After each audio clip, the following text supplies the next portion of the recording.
जनपद कौशाम्बी के थाना पिपरी के अंतर्गत आज दिनांक 3/4 अगस्त 2026 की रात को थाना प्रभारी पिपरी के द्वारा रूटीन चेकिंग एवं नाइट पेट्रोलिंग की जा रही थी।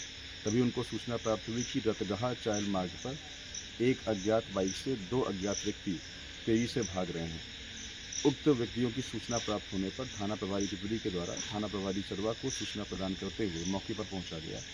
मौके पर पहुंचते ही उक्त संदिग्ध व्यक्तियों के द्वारा पुलिस से गिरता देख पुलिस पार्टी पर जान से मारने की नीयत से फायरिंग की गई।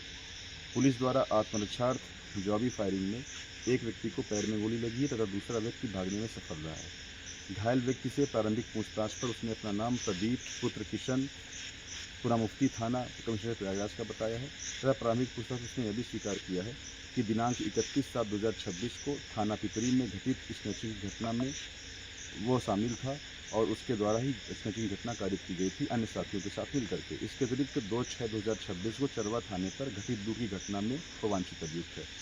इसके ऊपर 1 दर्जन से अधिक चोरी, लूट, डकैती एवं समिति जैसे अपराध शामिल हैं। इसको प्रारंभिक इलाज हेतु जिला अस्पताल मंझन को रवाना किया गया है। अग्रिम विधिक कार्रवाई प्रचलित है।